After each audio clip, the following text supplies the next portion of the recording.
Today, we come together in a heartfelt space to celebrate the lives, legacies, and treasured memories of remarkable personalities we've recently lost. We pause to honor their incredible journeys and the inspiration they continue to share with the world. Along with these tributes, we'll also reflect on WWE stars who are going through challenges. Gathering love, prayers, and Adrian Street, born December 5, 1940, in Merthyr Tydfil, Wales, was a professional wrestler and entertainer whose bold personality reshaped the world of sports entertainment.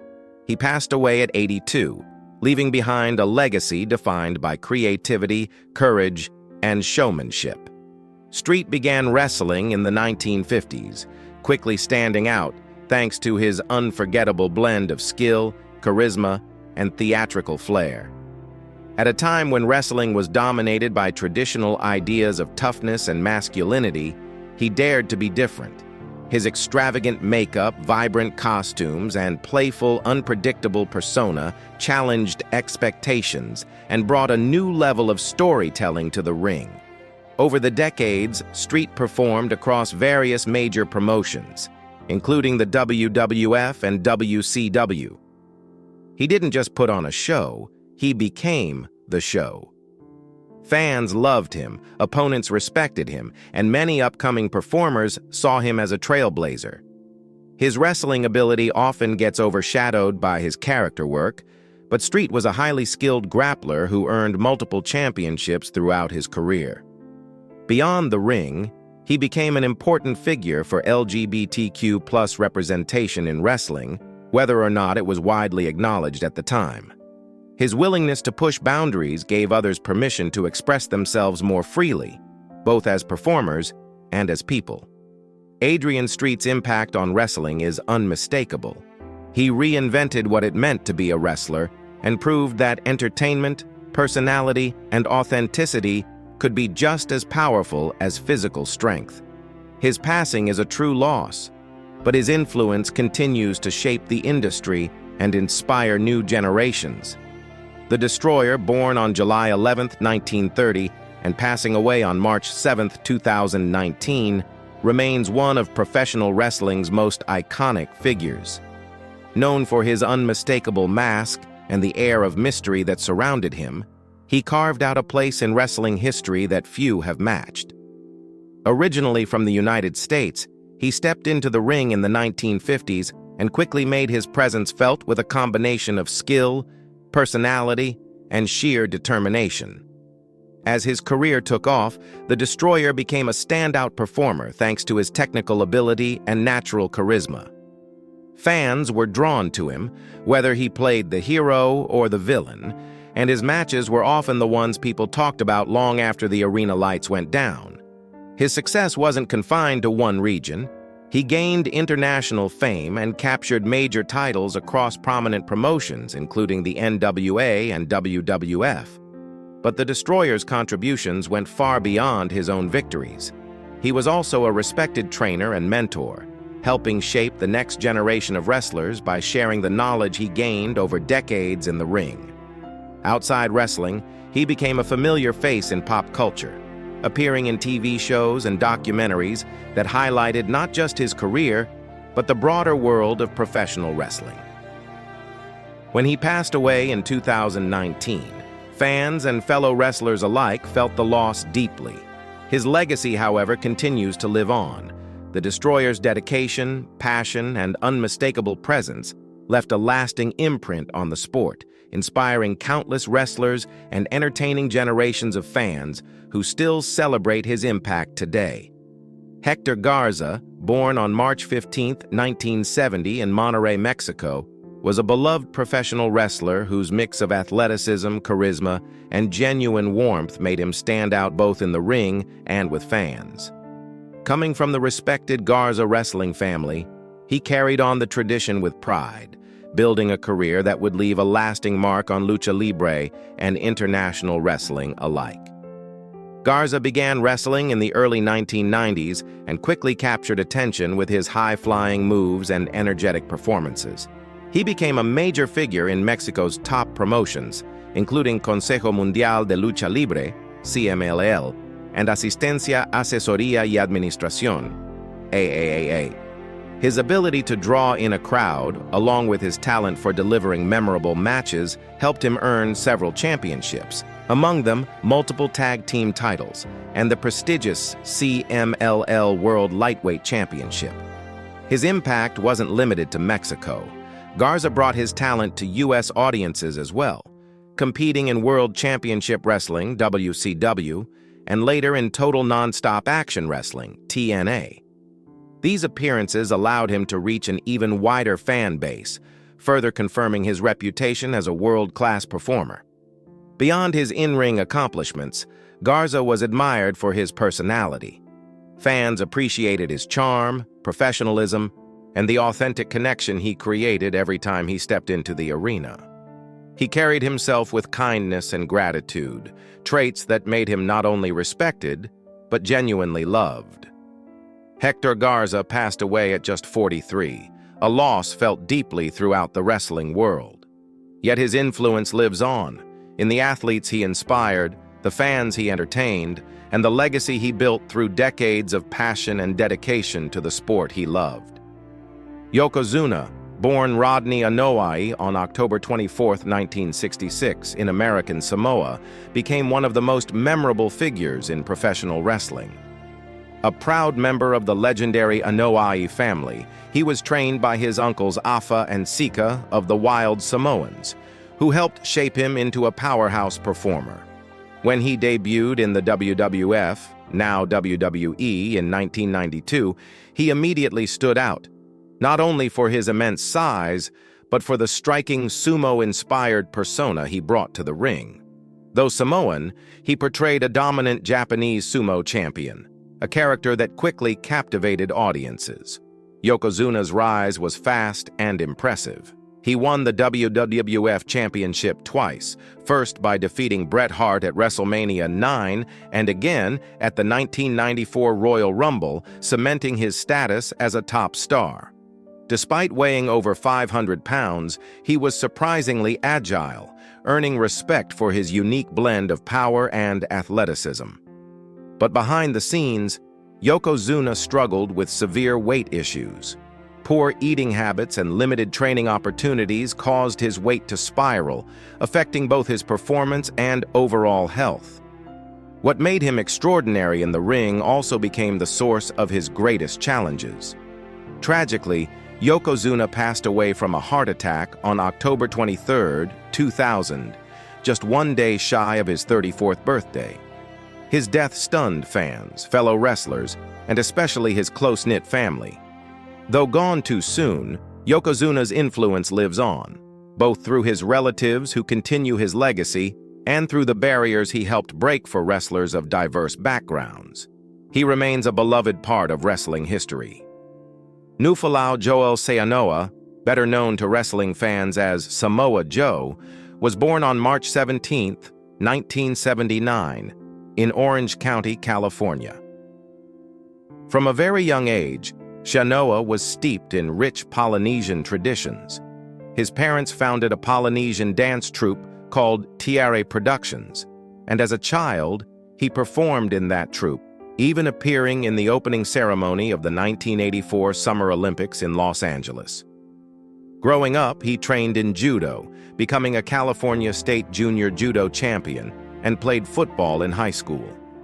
These early athletic experiences built in him a strong foundation of discipline, physicality, and performance that would later carry into his wrestling career.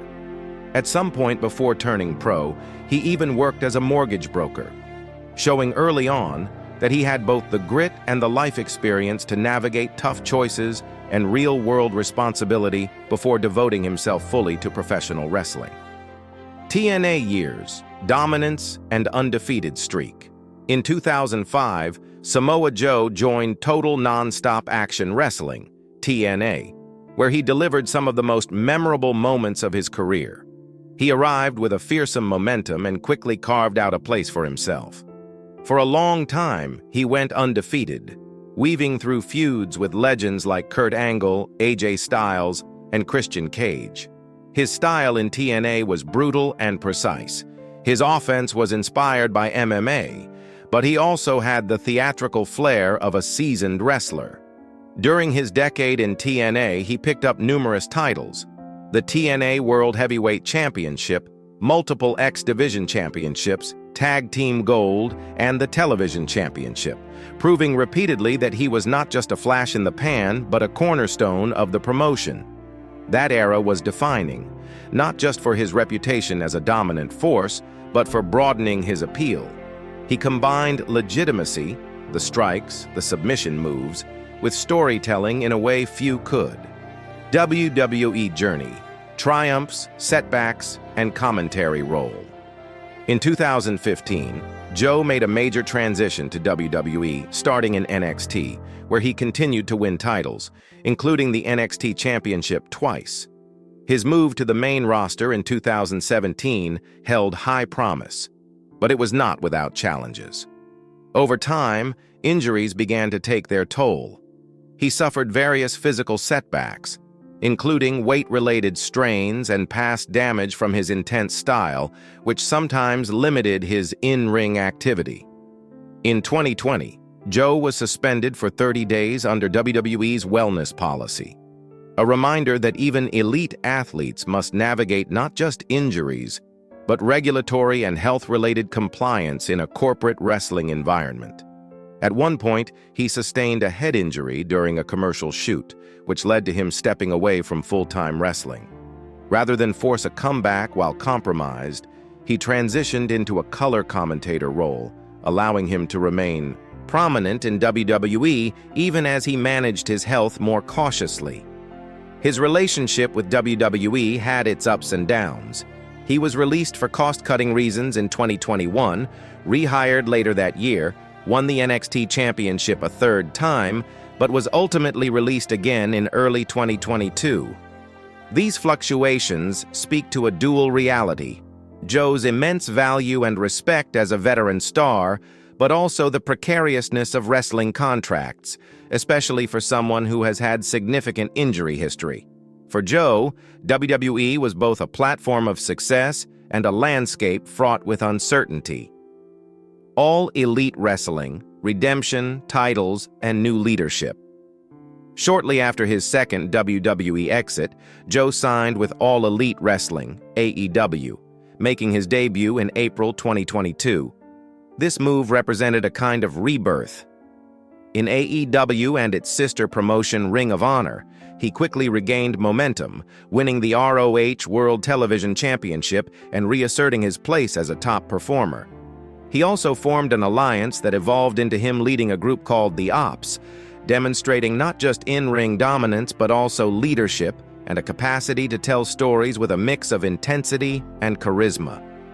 In December 2023, he achieved a crowning moment by defeating MJF to capture the AEW World Championship, becoming one of the few wrestlers to hold top titles in ROH, TNA, and AEW. He also won the AEW World Trios Championship, making him a double champion, a testament to his resilience, his ability to reinvent, and his enduring drive to compete at the highest level. His AEW run has shown that even as he ages, he can still be a central figure and a dependable main event presence. Tough battles. Health challenges over the years. Behind Joe's in-ring achievements lies a long struggle with his health, a story of persistence, pain, and hard-earned wisdom. Over his career, he has frequently wrestled through injury, and more than once, fans wondered whether he might never return. One of the most haunting chapters came when Joe reflected publicly on an accident involving his signature move, the Muscle Buster, which severely injured fellow wrestler Tyson Kidd. Joe has said that incident remains his biggest professional regret, and he has avoided using that finisher since out of respect and fear. That moment was more than a bump. It weighed heavily on his conscience, affecting not just his choice of moves, but his emotional connection with the sport. More recently, Joe suffered a fractured ankle while filming the second season of the TV show Twisted Metal. He revealed that he fractured it not during a stunt, but during a seemingly ordinary moment, hopping out of a car onto rocky asphalt. and ended up limping and taping it for the rest of the season. This injury is compounded by reports that he was placed in concussion protocols following a backstage or post-match attack at an AEW pay-per-view, meaning he had to contend with not just broken bones but brain trauma as well. These physical setbacks are especially challenging given his style. Joe's offense is grounded in power, grappling, and a kind of brutal realism, so injuries to his joints or his brain directly threaten the very core of how he performs. But perhaps more than the physical scars, what stands out is his mindset. He has spoken candidly about being terrified his career might end, about taking time off not just to heal, but to truly recover. He has emphasized setting aside expectations, not pressuring himself to be anything other than healthy, and rebuilding from there. That perspective, born of lived experience, gives weight to his comebacks. Every time he returns, he is not just battling opponents, but his own fragility. Emotional weight and regret, more than physical pain. Joe's career is not just defined by muscular feats and title wins, it is deeply marked by emotional currents. The Tyson Kidd injury is a crucial example. Joe admitted he could never quite shake the sorrow and guilt associated with it. He said he doesn't feel anything was physically wrong with the move itself, but seeing someone get hurt so badly because of him changed him, and he chose to distance himself from that move afterward. That choice speaks to his respect for his peers and his internal moral code. It's a profound moment of humility in a career often defined by dominance. He has also opened up about his own fear during times of concussion and injury. On one occasion, he admitted he was afraid his career was over. Rather than rush back, he focused on getting fully healthy, mentally and physically, not returning at 70%, but striving to be whole again. For a wrestler whose reputation is built on ferocity and relentlessness, admitting fear and vulnerability takes courage. And for Joe, it has shaped his identity as a veteran who not only fights in the ring, but also battles with himself. Financial reality, contracts, income, and long-term security. Though Joe is a legend in the ring, his financial and contract journey has not always been simple. According to public estimates, his net worth is around $3 million, and he reportedly draws a salary of approximately $800,000 per year from AEW. While this is a strong income by many standards, wrestling is notoriously unpredictable. Contracts are finite, injuries can cut careers short, and consistent top billing is never guaranteed. Joe's history, from WWE releases to rehiring, from long independent runs to title wins in AEW, paints the picture of someone who has had to negotiate not only physically but financially, balancing his passion for wrestling with the need for long-term security. Additionally, his gaps in active in-ring work due to injury or other projects, like acting, may affect his pay structure or bonus opportunities. He has also taken roles outside of wrestling, for example, acting and voice work, which likely help diversify his income but also pull him away from wrestling at times. This dual life is both a strength and a challenge. Joe is building a multifaceted career, but he must constantly manage the trade-offs between risk, stability, and legacy, balancing family, business, and self. Outside the ring, Joe is a family man.